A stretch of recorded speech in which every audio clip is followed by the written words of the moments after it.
Okay guys, if you're a chord piano player, here's one incredibly easy way to simplify things so that you have a better sound, number one, and number two, you have more consistency and a more elaborate sound to your chord. So if you were playing something by Ed Sheeran in the key of G, okay, so Perfect by Ed Sheeran. I found a love for me, darling, just dive right in, da da da da. Okay, so I'm just playing the basic old chords here in root position. If I said, you know what, you could maybe use inversions, that's great, but it doesn't sound that amazing. I found a love for me, darling, just dive right in, da da da da. What if I told you that the way to really play in a more elaborate, fuller sound and a natural way is to do this? I found a love for me. Watch my right hand. What's it doing? It's not moving. Darling, just dive right in, follow my lead. Oh, why did I move there? The right hand moved there.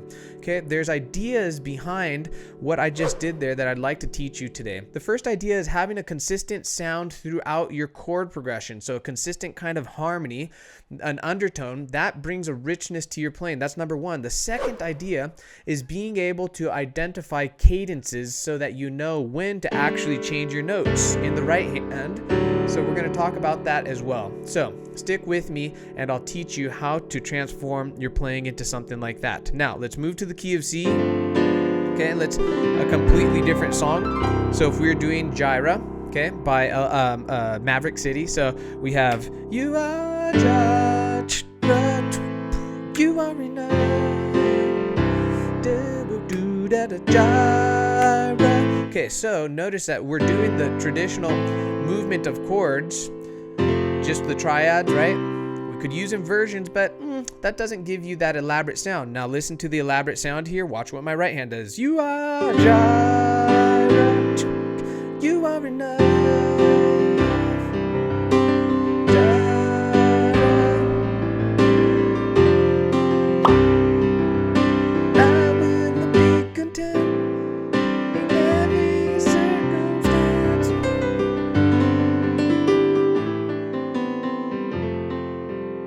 Okay, so I went to that add to idea, okay, that consistent harmony idea. So let's touch on that, then we'll touch on the cadences, and then we'll circle back to these two songs so you understand what I'm doing. That's the intro to the video. Now, an add to chord, let's stay in the key of C. Add to chord, what you're going to do in the right hand is you're going to identify the one chord in the key signature that you're in, and then make it the add to, okay? So in the key of C major, this is our one chord. This is our 2 chord, 3 chord, 4, 5, all the way up. So one chord, add 2, would take the third interval, push it down here. Now that's all fine and dandy. Here's what your right hand is going to stay on for every single chord that you play except the 5 chord. This is where we dip into the idea of cadences. Let me say this again. Your right hand is going to stay in this position, or you can take your G note down here and do an inversion of this. Okay, so if you're a little more advanced, you'll understand that this G note down here will still hold the same tonality. It makes sense because we still have the same notes. We're just kind of rearranging them. But you have to be able to play that for all your chords except the 5 chord. So if we were going through Jireh again, so you are Jireh. So we're going G chord, A minor chord, right hand staying right here, but what did we say? When we go to the 5 chord, what you need to do is you need to forget about this add to idea and actually just play the chord itself. Okay, so nothing fancy when you're on a 5 chord. So in the key of C major, the 5th note is 1, 2, 3, 4, 5. Okay, it's a G. So when we play a G chord, don't worry, I'm going to explain to you the idea behind cadences and why this is. But when you play a G chord, your right hand has to conform to that G chord and say, you know what, I'm not going to do anything fancy. I'm just going to play the regular old G chord. So instead of playing Jireh, you are enough. Watch when I get to the G chord. Here we go. To start things off, I'm going to actually open up to play the notes that constitute this G chord. So it's a G, B, and D, but I'm just playing it like this in first inversion. G, B, D. So we have Jireh. I know that the next chord in this sequence is not the 5 chord, it's an A minor, so I'm going to be safe here. You are enough, and you're the here I go. I'm on the G chord. So make sure that for the 5 chord in the key signature, you actually go to the chord. Okay, this way of playing will really bring you to a natural sound because you have a consistency in your tone and you understand cadences. Now, the idea behind cadences is this. Cadences are two kind of harmonic ideas, or two chords, where the first idea will kind of lead you nicely into the next idea. So the first chord played, the first harmony that you hear, will lead you nicely into a landing zone of the next thing that is played. So in the key of C, if I played something like this, okay, this is our first kind of idea here, and here's the land. Okay, this is called a perfect cadence, the amen cadence, where you go, amen.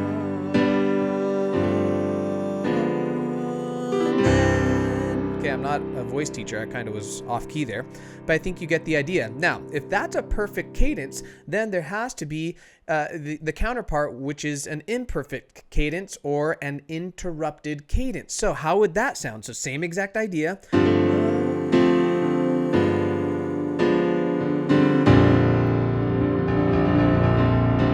Okay, interrupted cadence right there, and if we just left it, it wouldn't sound resolved, but let's go ahead and resolve it.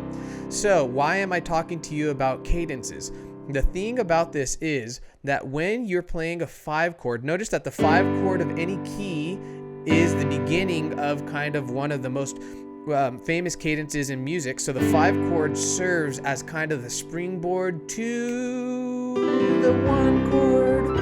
And that's why you have the famous 2-5-1 movement. Notice the 5 moves into the 1.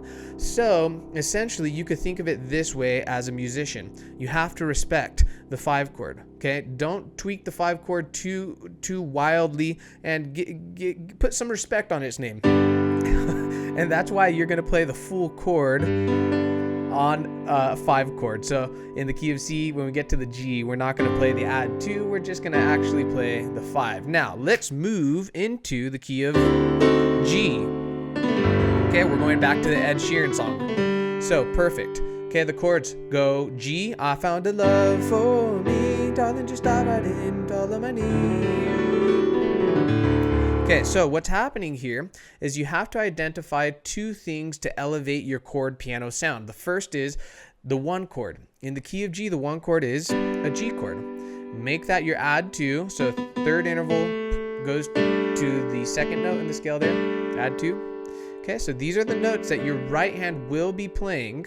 Okay, notice sometimes you can even add on a D down here because you have a D up here to have a fuller sound. Okay, so you'll see me do that sometimes, but essentially it's the G add 2. Yay, so we know what we're playing in the right hand for every chord in the key of G major except the 5 chord. Okay, let's put some respect on the 5 chord. So we know that when we get to the 5th note of the G major scale, which is D, so when we get to a D chord, you need to make sure to play, the actual D chord notes.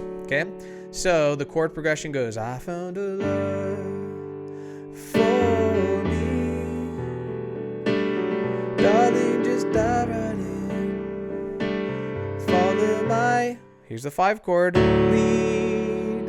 Okay, so notice how I'm just going to the full 5 chord, nothing silly or transformative on it, just the basic old 5 chord. Put some respect on the 5 chord. So what's amazing about this is if you can learn to play in this manner where you're simplifying things in the right hand and you understand a little bit about cadences, so you're putting some respect on the 5 chord and actually playing it in its natural simple form, what you're doing is you're freeing up brain space. When you free up brain space and your thinking power, then you can focus more on your rhythms. Okay, and that's what I teach massively in my courses. So I found a love for me, darling, just dive right in, follow my lead.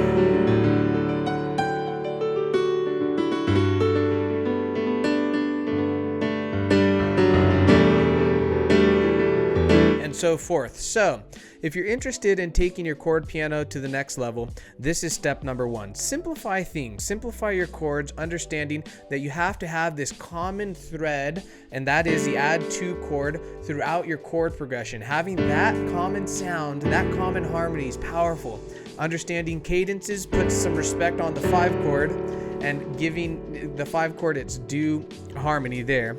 And then from there, you can enroll in my online courses, guys, to understand how to use rhythm to flow, how to improvise and play naturally. I'll catch you guys in the next video. Okay, you made it to the end. 1 in every 4 of my viewers clicks right there to learn how to play like me. As always, guys, don't forget to subscribe for more awesome videos. You can click on my beautiful face right there if you'd like. And your next video is right here.